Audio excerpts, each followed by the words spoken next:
ñu am mbégte taxaw ak Cheikh Mouhamadul Mamoun Mbacké di jëwriñu liggéey bi nga xam ne moom la Cheikh Mouhamadul Bachir woote ci daaray Hisnul Abrar ja nekk ca Thiel tey jii di départ bi di alterné yemoo ak ñetti fan ci weeru baraxlu dëppoo ak juróom-ñaari fan ci weeru mars sëñ Modou Mamoun liggéey boobu nan la demee. waaw Alaaji Fallu liggéey bi day liggéey boo xamante ne bii sëriñ bi moo ko santaane te di ci woo ñëpp liggéey bi di barab boo xam ne ku ne xam na ne li ko njëkk a jukki mooy jaamu yàlla ak yar njaboot gi ndax foofu la jamono toll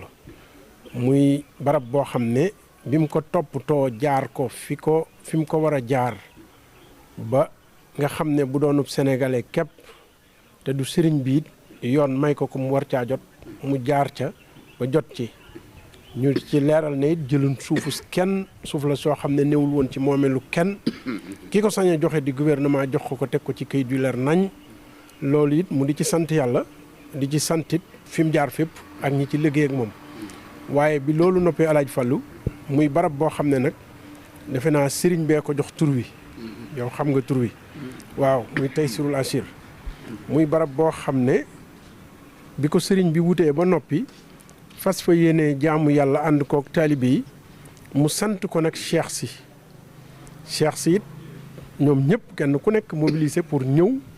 pour fas yéene jàpp ci liggéey bi te jublu ci sàkku ci ngërëmul sëriñ Touba loolu it Alaaji Fallu di loo xamante ne bi defe naa ne moom la yoon wi desee mooy wut barab yoo xam ne des na ca mën a yar fere yi ndax ni jamono tëddoo defe naa looloo yittey sëñ bi ji ci njëkk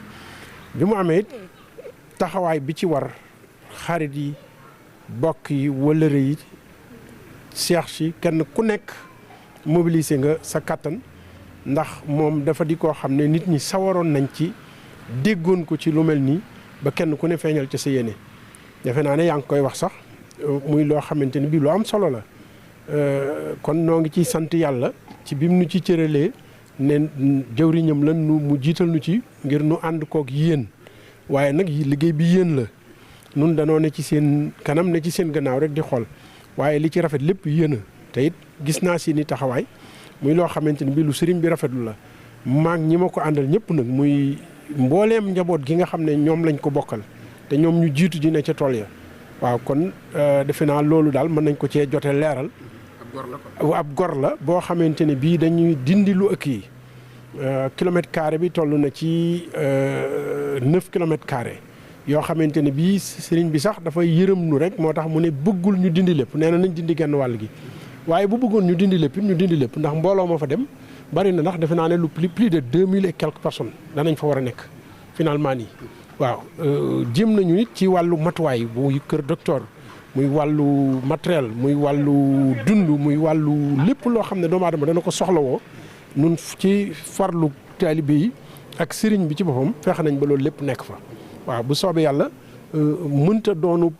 kii ay ab gor la waaye nag ci ittey sëriñ bi ak ñim ko teg ci seen i loxo fexe nañ ba lu fa war a nekk dana fa nekk defe naa ne kenn du fa tumuraanke incha allah waaw képp koo xam ne bëgg ngaa dem ci liggéey bi mën ngaa woo sëñ Mamoun Mbacké Balla Dior ci 77 366 81 35 wala nga woo Alaaji Falilou Bousso ci 77 643 17 87 am na yeneen i jëwriñ yoo xam ne ñu ngi ci waaye ku woote ci yii dinañ la tegtal ba foo bëgg a dem ci liggéey bu soobee da nga dem waaw noo ngi tàllal ñëpp loxo nag maanaam waxuñu ko ngir du taalibe bi muy ummatu islam bi yëpp la waaw ñun ñëpp ko bokk ndax fu ñuy liggéey la yàlla rek la fu ñuy liggéey la yàlla nag ñëpp lañ ciy woo